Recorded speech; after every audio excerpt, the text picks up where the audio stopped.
Sir KPCCക്ക് നിലവിൽ ഇപ്പോൾ ഒരു പ്രസിഡന്റ് ഇവിടെ ഉണ്ടോ? ശരിക്കും പറഞ്ഞാൽ KPCC വീക്ഷണത്തിലെ ഒരു പരസ്യം കൊടുക്കണം. കണ്ടവരുണ്ടോ?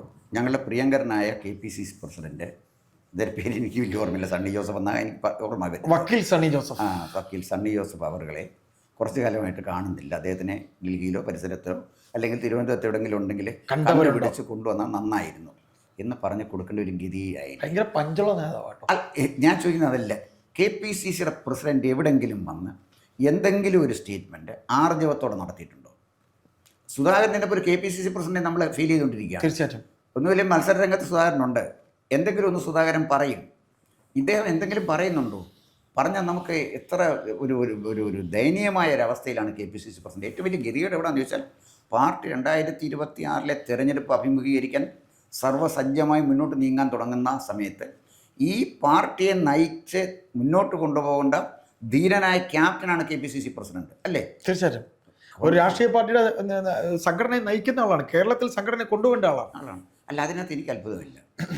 ഡൽഹി സംഘടനയെ കൊണ്ടുപോകുന്നവരാണ് മല്ലികാർജുന ഖാർഗെ. വയസ്സ് എത്ര? 90 വയസ്സ് കണ്ട് എടുത്തുണ്ടെന്ന് തോന്നുന്നു. 90 വയസ്സുണ്ട് സാർ. അദ്ദേഹത്തിന് നേരെ ഇരിക്കാൻ പറ്റുന്നില്ല ഇപ്പൊ. അത് പറയുമ്പോഴേ സാർ, BJPയുടെ പുതിയ പ്രസിഡന്റിന്റെ പേര് നിതിൻ നബീൻ അല്ലേ? നിതിൻ നബീൻ. അദ്ദേഹം, എനിക്ക് പേര് തെറ്റിപ്പോയെങ്കിൽ ക്ഷമിക്കുക പ്രേക്ഷകർ. കാര്യം ഇപ്പോൾ വന്നിട്ടേ ഉള്ളൂ. അദ്ദേഹം ചെറുപ്പക്കാരനാണ്. അവിടെയാണ് നമ്മൾ BJP വിഷയത്തിലേക്ക് അറിയാതെ പോകുന്നതല്ല, മറ്റു രാഷ്ട്രീയ പാർട്ടികളുടെ അവരുടെ പാർട്ടിയുടെ തലപ്പത്തിരിക്കുന്നത് ഏത് തരത്തിലുള്ള ആൾക്കാരാണ് എന്ന് പറയുമ്പോഴാണ് മല്ലികാർജ്ജുൻ ഖാർഗെയുടെ കാര്യം സാറ് പറയുമ്പോൾ ഞാനിത് അറിയാതെ പ്രതികരിച്ചു പോയത്. പറഞ്ഞോളൂ സാർ. അല്ല, അത് ഒരു പ്രധാനപ്പെട്ട കാര്യമാണ് അയ്യപ്പദാസ്. നരേന്ദ്രമോദി മാത്രമാണോ? നരേന്ദ്രമോദി, പിന്നെ നമ്മുടെ റെയിൽവേ മന്ത്രി അശ്വിനി വൈഷ്ണവ്, പിന്നെ ഇങ്ങനോട്ട് എടുക്കാമെങ്കിൽ നേതാക്കന്മാരുടെ ഒരു നിരയല്ലേ അവിടെ ഉള്ളത്? ഒരു നേതാവാണോ ഉള്ളത്? ഭയങ്കര വൈബ്രൻസിയാണ്. ഭയങ്കര വൈബ്രന്റ് ആയിട്ടുള്ള ഒരു പാർട്ടിയല്ലേ അത്? ആ സ്ഥാനത്താണ് ഇവിടെ കിടന്ന് നേരെ ഇരുന്നിട്ട് എഴുന്നേക്കാൻ പറ്റുന്നില്ല. മല്ലികാർജുന ഖാർഗിനെ വെച്ചിട്ട് എന്തിനാണെന്നറിയാം? അപ്പൊ ഈ പറയുന്ന കിച്ചൺ ക്യാബിനറ്റ് അതല്ല. മല്ലികാർജുന ഖാർഗും രാഹുൽ ഗാന്ധിയും പ്രിയങ്ക ഗാന്ധിയും കൂടെ നിന്നാൽ നമ്മൾ ആരെയാണ് കാണുന്നത്? മല്ലികാർജുന ഖാർഗും രാജീവ് ഗാന്ധിയും പ്രിയങ്ക ഗാന്ധിയും കൂടെ നിന്നാല് പിന്നെ അയ്യപ്പദാസ് ആരെയാ നോക്കുന്നത്? ഞാൻ തീർച്ചയായിട്ടും ഇവർ മറ്റേ രണ്ടുപേരും നമുക്ക് വളരെ ഫെമിലിയർ ആണ്. അവരെയല്ലേ നോക്കുള്ളൂ. മല്ലികാർജുന ഖാർഗിനെ നമ്മൾ നോക്കൂ? ഇല്ല. അതാണ് പ്രശ്നം. അവർക്ക് നോട്ടം തട്ടാതിരിക്കാൻ വേണ്ടി നിർത്തുന്ന ഒരാളാണ്. കണ്ണ് കെട്ടാതെ നമ്മൾ ഈ പിന്നെ പണ്ട് പിന്നെ കൃഷിയിടത്തിലെ ഈ വാഴപ്പലയ്ക്ക് കണ്ണ് കെട്ടാതെ ഒരു കോലം ഉണ്ടാക്കി വെക്കുമായിരുന്നു. ആ സ്ഥിതിയിലല്ലേ മല്ലികാർജുന ഖാർഗെ നിൽക്കുന്നത്? ഒന്ന് ആലോചിച്ച് നോക്ക്. അങ്ങേർക്ക് ഞാൻ കോൺഗ്രസിനകത്ത് നേതൃദാരിദ്ര്യം ഉണ്ടോ? എന്തുകൊണ്ട് ശശി തരൂരിനെ പിന്നെ AICC പ്രസിഡന്റ് ഞാൻ ചോദിച്ചു. അതല്ലെങ്കിൽ സച്ചിൻ പൈലറ്റിനെ എന്തുണ്ടാക്കിക്കൂടാ? ഈ പാർട്ടി നിന്നിരുന്നു എങ്കിൽ ജ്യോതിരാദിത്യ സിന്ധ്യയുടെ സ്ഥിതി എന്തായിരുന്നു? തീർച്ചയായിട്ടും രാഹുൽ ഗാന്ധി പറയുന്ന പൊട്ടത്തരം കേട്ടുകൊണ്ട് നടക്കണമായിരുന്നു. സച്ചിൻ പൈലറ്റിനെ കുറിച്ച് ഇപ്പോൾ കേൾക്കുന്നുണ്ടോ? ഇല്ല. നോക്ക്, തേജസ്വി സൂര്യയെപ്പോലുള്ള നേതാക്കന്മാരാണ് വളർന്നു വരുന്നത്. അല്ലെങ്കിൽ ഹിമന്ത വിശ്വ ശർമ്മ ആസാമിലെ. ഇങ്ങനെ നേതാക്കന്മാരിങ്ങനെ വരും. യങ്സ്റ്റേഴ്സിന്റെ ഒരു കാലമാണ് ഇനി വരാൻ പോകുന്നത്. അത് നല്ല വൈബ്രൻസി ഉള്ള യങ്സ്റ്റേഴ്സ് ആണ്. അത് ഇവർ മനസ്സിലാക്കണം. അപ്പൊ പറഞ്ഞോളൂ സാർ. അപ്പൊ കേരളത്തിൽ ഞാൻ പറഞ്ഞു വന്നത്, ഈ ലെവലിൽ നമ്മൾ നോക്കുമ്പോഴേ കേരളത്തിൽ കോൺഗ്രസ് വളരെ നിർണായകമായ ഒരു തെരഞ്ഞെടുപ്പിനെ നേരിടാൻ വരുമ്പോൾ ശക്തമായി ഈ സംഘടന പാർട്ടിയെ നയിക്കാൻ കൃത്യമായി പത്രക്കാരുടെ മുന്നിൽ നിന്ന് ആർജവത്തോടെ മറുപടി പറയാൻ, എൻ്റെ പാർട്ടിയുടെ തീരുമാനം ഇതാണ്, ഇന്നതാണ് ഞങ്ങൾ ആഗ്രഹിക്കുന്നത്, എൻ്റെ പാർട്ടിക്ക് വേണ്ടി ഞാനാണ് സംസാരിക്കുന്നത്, വേറെ ആരും ഇവിടെ സംസാരിക്കുന്നില്ല. ഞാനാണ് പ്രതിപക്ഷ നേതാവ് അസംബ്ലിയിലാണ്. അല്ല, കോൺഗ്രസിൻ്റെ പ്രതിപക്ഷ നേതാവ് KPCC ഓഫീസിൽ എന്തോ കാര്യം അസംബ്ലിയിൽ പോയി പറഞ്ഞാൽ പോലെ, ഇതാണ് ഞാൻ ചെയ്യുന്നത്, ഇങ്ങനെയാണ് എൻ്റെ പാർട്ടി, എന്നതാണ് എൻ്റെ പരിപാടി, ഇന്ന ആളുകളാണ് ഞങ്ങളുടെ സ്ഥാനാർത്ഥികൾ, ഇന്ന ആളുകളെ ഞങ്ങൾ മത്സരിപ്പിക്കുകയുള്ളൂ. മത്സരിക്കാൻ പലർക്കും ആഗ്രഹം ഉണ്ടായിരിക്കും. ഞങ്ങൾ ഇന്ന ആളുകളെ മത്സരിപ്പിക്കുന്നത്, ഇതാണ് എൻ്റെ പാർട്ടിയുടെ പ്രവർത്തനം, അല്ലെങ്കിൽ ഇതാണ് എൻ്റെ പാർട്ടിയുടെ ലക്ഷ്യം. ഇതൊക്കെ ആർജവത്തോടെ പറയണ്ടേ? തീർച്ചയായിട്ടും. ഈ പുള്ളി പമ്മി പത്രക്കാരെ കാണുമ്പോൾ ഒരു പമ്മി നടക്കുന്നത്. അല്ല, അത് മാത്രമല്ല സാർ, വളരെ മോശമായിട്ടുള്ള പ്രതികരണം. ഇപ്പൊ കഴിഞ്ഞ ദിവസം ഈ പിന്നെ നമ്മുടെ മതമേലധ്യക്ഷന്മാരായിട്ടുള്ള ഇപ്പം സുകുമാരൻ നായർ സാറിനെയും വെള്ളാപ്പള്ളി മുതലാളിയും പറഞ്ഞ പ്രതികരണത്തിന് ഇദ്ദേഹത്തോട് ചോദിക്കുമ്പോൾ പ്രതിപക്ഷത്തെ, അതായത് സുകുമാരൻ നായർ എന്നൊക്കെ പറയുമ്പോൾ അവർ ഈ പറയുന്ന പോലെ കാലങ്ങൾ അവർ അനുഭവ സമ്പത്തുള്ള ആൾക്കാരാണ്. വെള്ളാപ്പള്ളി നടേശൻ എന്ന് പറയുന്ന സാമുദായിക നേതാവ് അവർക്ക് അനുഭവ സമ്പത്തുള്ളവരാണ്. അപ്പോൾ അവർ ചോദിക്കുന്നു, ആരാ VD സതീശൻ, അദ്ദേഹം എന്തിനാണ് ഈ രാഷ്ട്രീയ കാര്യങ്ങളിൽ ഇടപെടുന്നത് എന്ന ചോദ്യം സാറ് പറഞ്ഞ പോലെ ഫോർത്ത് എസ്റ്റേറ്റ്, അതായത് മാധ്യമപ്രവർത്തകർ ചോദിക്കുമ്പോൾ ബഹുമാനപ്പെട്ട സണ്ണി ജോസഫിന്റെ മറുപടി, ഇങ്ങനെയും മറുപടി പറയാൻ എന്ത് കഷ്ടമാണ് സാർ. ഇങ്ങനെ പ്രസിഡന്റ് എന്തിനാണെന്ന് നമ്മൾ ചിന്തിച്ചു പോകും. അപ്പോൾ സാർ, ഒരു ചോദ്യം ഞാൻ ചോദിച്ചോട്ടെ, ഈ സുധാകരൻ എന്ന് പറയുന്ന നേതാവിനെ എന്തിനിവർ ഇങ്ങനെ ഈ ഒരു തദ്ദേശ ഇലക്ഷൻ വരെയെങ്കിലും ഇരുത്താതെ ഇങ്ങനെ ഒരു റബ്ബർ സ്റ്റാമ്പിനെ, അല്ലെങ്കിൽ ഇങ്ങനെ ഒരു എന്ത് പറയാനാണ്, ഇങ്ങനെ ഒരാളെ കൊണ്ടിരുത്തിയിൽ എന്തെങ്കിലും ഒരു വേറെ ഉദ്ദേശ ലക്ഷ്യം കൂടെ ഉണ്ടായിരുന്നില്ലേ? അല്ല, കോൺഗ്രസിനകത്ത് ഒരിക്കലും കോൺഗ്രസ്സിന് ഇച്ഛാശക്തിയും ആർജവുമുള്ള നേതാക്കന്മാരെ കോൺഗ്രസ്സിന് ആവശ്യമില്ല, ഒരിടത്തും ആവശ്യമില്ല. രാഹുൽ ഗാന്ധി പറയുമ്പോഴേ അങ്ങനെ തന്നെ പൊന്നമ്പ്രാനെ എന്ന് പറയുന്നവരെ മാത്രം മതി, അല്ലാതെ വേറെ ഒന്നും വേണ്ട. കോൺഗ്രസ്സിനകത്ത് വേറിട്ടൊരു ശബ്ദം നമ്മൾ കേട്ടിട്ടുണ്ടോ? ഇല്ല. എന്ന് പറഞ്ഞാൽ രാഹുൽ ഗാന്ധി പറയുന്ന എല്ലാവരും അംഗീകരിക്കുന്നുണ്ടോ? അതും ഇല്ല. ഇത് കോൺഗ്രസ്സിന് വന്നിരിക്കുന്ന ഒരു അപജയത്തിൻ്റെ ഭാഗമാണ് നമ്മളിവിടെ വന്നിരിക്കുന്ന നമ്മുടെ KPCC പ്രസിഡൻറ്റും. അദ്ദേഹത്തിന് ഇത് പറയാനൊരു ധൈര്യം കിട്ടുന്നില്ല. എനിക്ക് പണ്ടത്തെ സിനിമകളിലൊക്കെ, പഴയ സിനിമയിൽ ശാരദ വരുമ്പോൾ തന്നെ ദുഃഖപുത്രയുടെ ഒരു ചിത്രമാണ് അല്ലേ? അതെ. ശാരദ വരുമ്പോൾ തന്നെ നമുക്കറിയാം കരയാൻ വരിക, കരയാൻ വരിക എന്നൊരു ദുഃഖമാണ് വരുന്നത്. സണ്ണി ജോസഫിനെ കാണുമ്പോൾ സത്യത്തിൽ എനിക്ക് സങ്കടമാണ് വരുന്നത്. കഷ്ടം, ഭയങ്കര കഷ്ടമായിപ്പോയി. ഈ നല്ല മനുഷ്യൻ, അദ്ദേഹം വളരെ നല്ല മനുഷ്യൻ, നല്ല ആളുകളോടൊക്കെ നല്ല ഭക്തിയിലാണ്, ഇടപെടാനൊക്കെ. പക്ഷെ പഞ്ചില്ല, ഇങ്ങനൊരു കണ്ണൂരുള്ള ആളുകൾക്കൊക്കെ അദ്ദേഹത്തിനെ കുറിച്ച് നല്ല അഭിപ്രായം. പക്ഷേ ഇത് അദ്ദേഹം ഒരു നല്ല മനുഷ്യനാണെങ്കിലും അദ്ദേഹം ഒരു സന്യാസ സമൂഹത്തെ അല്ലല്ലോ നയിക്കുന്നത്. സാർ ഒരു കാര്യം കൂടെ സാർ, ഇങ്ങനെ ഒരു കിംവദന്തി, ഒരു റൂമർ കേൾക്കുന്നുണ്ട്. എന്തിനാണ് KC ജോസഫിനെ ഇത്തരത്തിൽ പ്രസിഡന്റ് ആക്കിയെന്ന് വെച്ചാൽ ക്രിസ്ത്യൻ സമുദായത്തിനെ ആകർഷിക്കാൻ വേണ്ടി ആണ്. കാര്യം ക്രിസ്ത്യൻ അവരുടെ സമുദായത്തിൻ്റെ പല കേസുകളും, ഇപ്പം നമുക്ക് പല പിന്നെ ഇതാറുണ്ടല്ലോ, അവരുടെ സമുദായത്തിൻ്റെ ആൾക്കാരുണ്ടല്ലോ, അവരുടെ പല കേസുകളും അദ്ദേഹമാണ് കൈകാര്യം ചെയ്തത്. അപ്പം അങ്ങനെ വക്കീലാണല്ലോ അദ്ദേഹം. അങ്ങനെ അതുകൂടെ ക്രിസ്ത്യൻ വോട്ട് കൂടെ ലക്ഷ്യം വെച്ചുകൊണ്ടാണ് ഈ അവസരത്തിൽ KC ജോസഫിനെ ആക്കിയത് അതായത് അവരെ ബുദ്ധിയാണ് പ്രയോഗിച്ചതെന്നാണ് പറയുന്നത്. പക്ഷെ ആ ബുദ്ധി ശരിയായിരിക്കാം. പക്ഷെ സാറ് പറഞ്ഞതുപോലെ ഒരു രാഷ്ട്രീയ ബുദ്ധിയോടെ ഉള്ള പ്രതികരണത്തിൽ KC ജോസഫ് പരാജയമാണ്. സാർ നമുക്ക് ഒന്നുകൂടെ നമ്മുടെ സംസാരം അവസാനിപ്പിക്കുന്ന മുമ്പ് ഇപ്പോൾ അവരുടെ ലിസ്റ്റുകളൊക്കെ ഇങ്ങനെ പുറത്തു വന്നിട്ടുണ്ട്, വരാൻ സാധ്യതയുള്ള. അപ്പോൾ ഇവരെല്ലാം KC ജോസഫ് മന്ത്രിയാകാൻ KC ജോസഫ് അല്ല, ഞാൻ പറഞ്ഞ തെറ്റിപ്പോയി, സണ്ണി ജോസഫ്. ശ്രമിക്കുക, എൻ്റെ മനസ്സിൽ KC ജോസഫ് വരാൻ കാര്യം, ഇപ്പോൾ പുതിയ KPC പ്രസിഡന്റായിട്ട് വരാൻ പോകുന്നത് KC ജോസഫോ അല്ലെങ്കിൽ കൊടിക്കുന്ന് സുരേഷോ അല്ലെങ്കിൽ ഷാഫി പറമ്പിലോ. കാര്യം ഭരണം മാറി വരുമ്പോൾ, ഭരണം ഇനിയിപ്പോൾ വരുമ്പോൾ അതുവരെ ഈ കാര്യങ്ങൾ നോക്കാൻ, ഇപ്പോൾ സണ്ണി അദ്ദേഹം മത്സരിക്കുന്നു എന്നുണ്ടെങ്കിൽ ഈ പറയുന്ന പോലെ നോക്കാൻ. അപ്പോൾ KC ജോസഫ് അല്ലെങ്കിൽ കൊടിക്കുന്ന് സുരേഷ് അല്ലെങ്കിൽ ഷാഫി പറമ്പിൽ.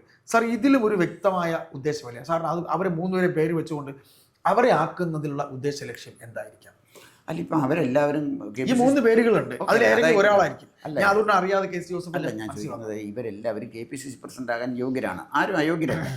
അതിനകത്തൊരു പാർട്ടി അതിൻ്റെ പാർട്ടി പ്രസിഡന്റായിട്ട് ഒരാളെ വെക്കുമ്പോൾ അതിൻ്റെ രാഷ്ട്രീയമായ സമീപനം കാണും. ഹോട്ട് സീറ്റാണത്. ആയിക്കോട്ടെ, അത് ഞാൻ പറഞ്ഞു വന്നത്, കമ്മ്യൂണിസ്റ്റ് പാർട്ടി ഇപ്രാവശ്യം ജില്ലാ സെക്രട്ടറിമാരെ നിശ്ചയിച്ചതിന് അവർക്കൊരു സാമുദായിക മാനദണ്ഡം ഉണ്ടായിരുന്നു. CPI പല സ്ഥാനാർത്ഥികളെയും പിന്നെ പാർലമെന്റിലേക്ക് ആളുകളെ അയക്കുമ്പോൾ, അല്ലെങ്കിൽ ഇവിടെ സ്ഥാനാർത്ഥി വെച്ചപ്പം CPIക്കും പിന്നെ സാമുദായിക പരിഗണന.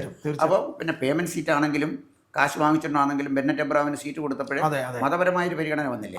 മതം മാത്രമല്ല, കമ്മ്യൂണിസ്റ്റ് പാർട്ടി അങ്ങനെ നോക്കുന്നില്ല. മതപരമല്ല, മറ്റേ അതിനകത്ത് ബെന്നറ്റ് എബ്രഹാമിന്റെ കയ്യിലിരുന്ന കാശാണ് പ്രധാനപ്പെട്ട കാര്യം. എങ്കിലും മതവും നോക്കി.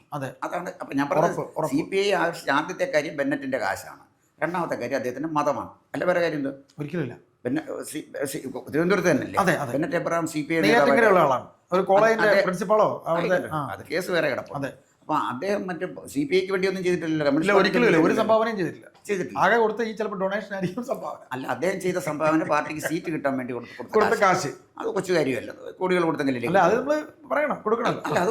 കൊടുത്ത് വാങ്ങിച്ചോട്ടെ. ഞാൻ പറഞ്ഞു വന്നതിന്റെ കാര്യം, KPCC പ്രസിഡന്റ് ആർജവത്തോടെ ഇടപെടേണ്ട ഒരു ഘട്ടത്തിലാണ് ഇപ്പോൾ ഈ പാർട്ടി എത്തി നിൽക്കുന്നത്. പാർട്ടിയെ നയിക്കുമ്പോൾ ശക്തമായി BJPക്കെതിരെയും അതിനേക്കാൾ ശക്തമായി ഇടതുപക്ഷത്തിനെതിരെയും പ്രസ്താവനകൾ ഇറക്കാനും യുദ്ധം ചെയ്യാനും ഉരുളക്കുപ്പേരി പോലെ മറുപടി പറയാനും കഴിയുന്നൊരു KPCC പ്രസിഡന്റാകുമ്പോൾ ഞങ്ങൾ വിചാരിക്കും കോൺഗ്രസ് പാർട്ടി മാറുകയാണ്. ആ പാർട്ടി നയിക്കുന്ന ധീരനായ ഒരാളാണ്, ദുർബലനായ ഒരാളല്ല. അത് നമ്മൾ മനസ്സിലാക്കേണ്ട ഒരു കാര്യമാണ്.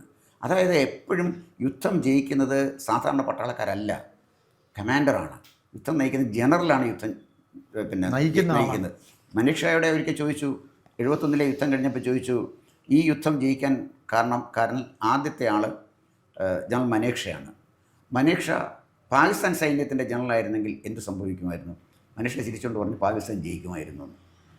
ഞാൻ പറഞ്ഞു വന്നത് അദ്ദേഹം തമാശയായിട്ടായിരിക്കും പക്ഷേ പറഞ്ഞതെങ്കിൽ യുദ്ധം ജയിക്കുന്നത് കമാൻഡിംഗ് പവറിലാണ്, അത് ജനറലാണ്. അപ്പോൾ ഇവിടെ ഒരു യുദ്ധമാണ്, തെരഞ്ഞെടുപ്പ് യുദ്ധത്തിലേക്ക് പോകുമ്പോൾ സൗമ്യനും സ്വാത്വികനും നല്ല മനുഷ്യനുമായ സണ്ണി ജോസഫിന് ഇന്നത്തെ പ്രത്യേക സാഹചര്യത്തിൽ കോൺഗ്രസ് പാർട്ടിയെ നയിക്കാൻ കഴിയുമോ എന്നെനിക്ക് സംശയമുണ്ട്. ഇവിടെ വേണ്ടത് ആർജവമുള്ള ഒരു KPCC പ്രസിഡന്റാണ്. വളരെ വൈബ്രന്റ് ആയിട്ടുള്ള ഒരു KPCC പ്രസിഡന്റാണ് ആവശ്യം. ഒരു ഭാഗത്ത്. അപ്പോൾ സാർ ഈ പറയുന്ന 3 പേരുകൾ, ഇപ്പോൾ കെ സി ജോസഫ് ഇത്തിരി പ്രായമൊക്കെ ആയ ആളാണ്. അദ്ദേഹത്തിന് ഈ പറയുന്ന പോലെ ഒരു താൽക്കാലികമായി അദ്ദേഹത്തിനെ ഒന്ന് ഇരുത്താൻ വേണ്ടി അദ്ദേഹത്തിന് ചിലപ്പോൾ ആലോചിക്കും. ചിലപ്പോൾ കൊടിക്കുന്നിൽ സുരേഷിന് കേരളത്തിലേക്ക് മടങ്ങി വരാനുള്ള ഒരു വഴി ഒരുക്കാനായിരിക്കാം അദ്ദേഹത്തിനെ കൊണ്ടുവന്നത്, അല്ലെങ്കിൽ ഷാഫി പറമ്പിൽ.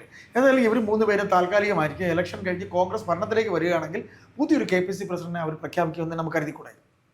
അല്ല, അവരാരെ KPCC പ്രസിഡൻ്റായിട്ട് പ്രഖ്യാപിച്ചാലും പിന്നെ ഇന്ത്യയെ ഘട്ടം ഘട്ടമായിട്ട് കോൺഗ്രസ് മുക്തമാക്കിക്കൊണ്ടിരിക്കുകയാണ് രാഹുൽ ഗാന്ധി. ഇവർ വന്നിരുന്നാൽ ഇവരുടെ കാലത്ത് കോൺഗ്രസ് മുക്തമാകും, അല്ല കൊടിക്കുന്നിലെ കാലത്ത് കോൺഗ്രസ് മുക്തമാകണം. അപ്പോൾ ആരുടെ കാലത്ത് അത് മുക്തമാകണമെന്ന് ആലോചിച്ചാൽ മതി. ഇവർ ഈ പാവങ്ങൾ വന്നിരുന്നിട്ട് എന്നാ ചെയ്യാൻ? അത് സത്യമാണ്. എന്നാലും സാർ കോൺഗ്രസ് ചെറിയൊരു വിഷമമുണ്ട്. എങ്ങനെയായിരുന്നാലും വലിയ വിഷമിച്ചാലും ഇല്ലെങ്കിലും അതൊക്കെ ഒരു കാലഘട്ടം കഴിയുമ്പോഴേ പാർട്ടി പ്രായമായില്ലേ, അപ്പോൾ സ്വാഭാവികമായിട്ടും അതൊക്കെ സംഭവിക്കുന്നൊരു കാര്യമാണ്. ഞാൻ ചോദിക്കുന്നത്, രാഹുൽ ഗാന്ധിയെ ബഹുമാനിക്കുന്ന എത്ര പേരുണ്ട്? താങ്കൾ ഒരു അഭിപ്രായ സർവേ നോക്കൂ, നമ്മുടെ അഭിപ്രായത്തിൽ നോക്കിക്കോളൂ. ഞാൻ അതാണ് പറഞ്ഞത്. അപ്പോൾ അതുകൊണ്ട് ഇവരാര് വന്നിരുന്നാലും തലപ്പത്ത് രാഹുൽജി ഉള്ള സമയത്ത് ഇതിനെ രക്ഷപ്പെടുത്താൻ ആർക്കും പറ്റത്തില്ല. പക്ഷേ തെരഞ്ഞെടുപ്പിൻ്റെ ഒരു അടിയന്തരമായ ഘട്ടം കണ്ടുകൊണ്ട് സണ്ണി ജോസഫിന് കുറച്ചുകൂടെ ആർജവത്തോടെ ഈ പാർട്ടിയെ നയിക്കാൻ കഴിഞ്ഞില്ലെങ്കിൽ, അല്ല അദ്ദേഹത്തിന് മാറ്റം ഏതാണ്ട് വാർത്ത, അദ്ദേഹം മത്സരിക്കുന്നുണ്ട്, അദ്ദേഹം വീണ്ടും മത്സരിക്കുന്നുണ്ട്. ഏതായാലും നമുക്ക് ഈ സംസാരം അവസാനിപ്പിക്കുമ്പോൾ സാറിന് എന്താണ് ഒന്ന് കൺക്ലൂഡ് ചെയ്ത് പറയാനുള്ളത്? എന്താണ് കൺക്ലൂഡ് ചെയ്യാൻ പറയാനുള്ളത്? സണ്ണി ജോസഫാണ് പാർട്ടിയെ നയിക്കുന്നതെങ്കിൽ ധീരമായിട്ട് അദ്ദേഹം പാർട്ടി നയിക്കണം. അദ്ദേഹം മത്സരരംഗത്തേക്ക് മാറി വേറെ ഒരാളാണ് KPCC പ്രസിഡൻ്റായിട്ട് വരുന്നതെങ്കിൽ KPCCയെ ഇന്നത്തെ പ്രത്യേക ഇലക്ഷൻ്റെ സാഹചര്യത്തിൽ നയിക്കാൻ കഴിയുന്ന ശേഷിയും ശേമുഷിയും ഒക്കെയുള്ള നല്ലൊരു നേതാവിനെ കോൺഗ്രസ് പാർട്ടി കാണും. അതിനെ ഷാഫി പറമ്പിലിന് കഴിയും. അത് വന്നിരുന്നെങ്കിലല്ലേ പറയാൻ പറ്റുള്ളൂ. ഇദ്ദേഹത്തിനോ ഈ നമ്മുടെ കൊടിക്കുന്നിലിനോ? അതൊക്കെ നമുക്ക് അവരെ അറിയില്ലല്ലേ സാർ, അവരെങ്ങനെയാണ് സംഘടനയിൽ എന്നുള്ളത് നമുക്ക് ജനത്തിന് അറിയില്ല. അതായത് അവരുടെ നമ്മൾ സാധാരണ രാഷ്ട്രീയ നിരീക്ഷകർക്ക് അറിയില്ല. പാർലമെൻറ്റിലെ പെർഫോമൻസ് വെച്ച് നോക്കാമെങ്കിൽ കേരളത്തിലെ കോൺഗ്രസിനെ നയിക്കാൻ പറ്റുന്ന ഒറ്റ MP ഉള്ളൂ, അത് ശശി തരൂരാണ്. പാർലമെൻറ്റിലെ പെർഫോമൻസ് വെച്ചാണ് ഞാൻ ഈ പറയുന്നത്. നടക്കില്ല. ജനങ്ങൾ അല്ല, ഞാൻ എൻ്റെ അഭിപ്രായമല്ലേ ഞാൻ പറഞ്ഞത്. അത് ഉള്ളത് പിന്നെ ശശി തരൂരാണ്. പാർലമെൻറ്റിലെ ശശി തരൂരിനെ ജയിപ്പിച്ചിരിക്കുന്ന ദൗത്യ MP എന്നുള്ള നിലയിലല്ലേ. ബാക്കി മുഴുവൻ ആത്മാക്കളും പരാജയമാണ്. ആ പാവങ്ങളെ കൊണ്ട് അതൊന്നും പറ്റത്തില്ല. ഇവരെ കൊണ്ട് ഒരു കാര്യം ഡെസ്കയിലിട്ടടിക്കാനും ബില്ല് കീറാനും പിന്നെ നടുത്തളത്തിലിറങ്ങി നൃത്തം ചെയ്യാൻ. ചിലപ്പോൾ ഈ മറ്റേ പാട്ടൊക്കെ പാടിയല്ലോ, മറ്റേ അയ്യപ്പൻ്റെ പാട്ടൊക്കെ എടുക്കുക, ഒരു മനോഹരം മറ്റെല്ലാവരും പാടിയിട്ടുണ്ട്. അത് പാടിക്കോട്ടെ, പാർട്ടി നയിക്കാൻ പാട്ട് പാടി പാർട്ടി നയിക്കാൻ നോക്കും. ഏതായാലും രമ്യ ഹരിദാസ് പാട്ട് പാടിയില്ലേ? തീർച്ചയായിട്ടും. അപ്പോൾ സാറിന് ഇതിൽ പറഞ്ഞു വയ്ക്കാനുള്ളത് വൈബ്രൻ്റ് ആയ ഒരു നേതാവ് തന്നെ വരണം. വൈബ്രൻ്റ് ആയ ഒരു KPCC പ്രസിഡൻ്റാണ് ഇപ്പോൾ കോൺഗ്രസിന് ആവശ്യം. അത് പിന്നെ സണ്ണി ജോസഫ് മാറി വൈബ്രൻ്റ് ആയിട്ട് ഒരാൾ വരുമെങ്കിൽ നല്ലത്. സണ്ണി ജോസഫ് ധീരമായിട്ട് ഇതിന് നേതൃത്വം കൊടുക്കാൻ കഴിഞ്ഞെങ്കിൽ അതും നല്ലത്. ശശി തരൂരിനെ ചിലപ്പോൾ ആക്കാൻ സാധ്യതയുണ്ട്. ഒരിക്കലും നടക്കില്ലല്ലോ സാർ? ഇല്ല, ശശി ഒരിക്കലും നടക്കില്ല. ഒരിക്കലും നടക്കില്ല. കുറവാണ്. ഏതായാലും തരൂരിനെ പോലെ ഒരാൾ ആയിരുന്നെങ്കിൽ നല്ലത് എന്നാണ് സാറിന് പറയാനുള്ളത്. കൂടുതൽ വാർത്തകളും വിശേഷങ്ങളും നേരിട്ട് ലഭിക്കാൻ ജനങ്ങളിൽ നിന്ന് ജനങ്ങളിലേക്ക് ജനഭൂമി ന്യൂസ് സബ്സ്ക്രൈബ് ചെയ്യൂ. ബെൽ ബട്ടൺ അമർത്താനും മറക്കരുത്.